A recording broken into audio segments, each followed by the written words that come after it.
തടഞ്ഞുവെച്ച SSK fund കേന്ദ്രത്തിൽ നിന്ന് ലഭിച്ചു തുടങ്ങിയതോടെ പ്രതീക്ഷയിൽ വിദ്യാഭ്യാസ വകുപ്പ് 1158 കോടി രൂപ കേന്ദ്രം നൽകാനുണ്ടെന്നും ഇത് നേടിയെടുക്കുമെന്നും വിദ്യാഭ്യാസ മന്ത്രി വി ശിവൻകുട്ടി പറഞ്ഞു. PM ശ്രീ പദ്ധതി മരവിപ്പിക്കുന്ന കത്ത് AGയുടെ നിയമോപദേശത്തിനു ശേഷം കേന്ദ്രത്തിന് കൈമാറും. കഴിഞ്ഞ ദിവസമാണ് വിദ്യാഭ്യാസ അവകാശ നിയമപ്രകാരം ലഭിക്കേണ്ട 109 കോടി രൂപയിൽ 92 കോടി 41 ലക്ഷം രൂപ സംസ്ഥാനത്തിന് ലഭിച്ചത്. നിർമ്മാണ ആവശ്യങ്ങൾക്കുള്ള നോൺ റെക്കറിംഗ് ഫണ്ട് 17 കോടി രൂപ ഇനി കിട്ടാനുണ്ട്. സ്പെഷ്യൽ എഡ്യൂക്കേറ്റർ ഫണ്ടും ഉടൻ ലഭിക്കുമെന്നാണ് പ്രതീക്ഷ. 2023-24 കാലഘട്ടത്തിലെ 118 കോടി 58 ലക്ഷം രൂപയും 2024-25 കാലഘട്ടത്തിലെ 513 കോടി രൂപയും 25-26 കാലഘട്ടത്തിലെ 456 കോടി രൂപയും ഇനി ലഭിക്കാനുണ്ട്.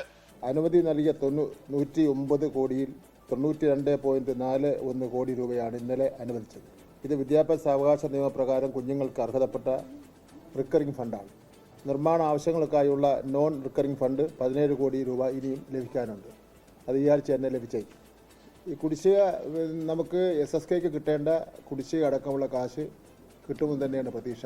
10-ാം തീയതി കേന്ദ്ര വിദ്യാഭ്യാസ മന്ത്രിയെ ഞാൻ നേരിൽ കാണുന്നുണ്ട്. ഈ കാശ് വാങ്ങിയെടുക്കുന്നതിന് വേണ്ടിയുള്ള പരിശ്രമം നടത്തുന്നതിന് വേണ്ടി.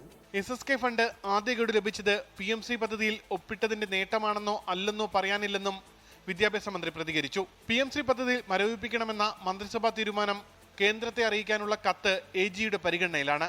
മന്ത്രിസഭ ഉപസമിതി രൂപീകരിച്ച് ഉത്തരവിറക്കിയിട്ടുണ്ട്.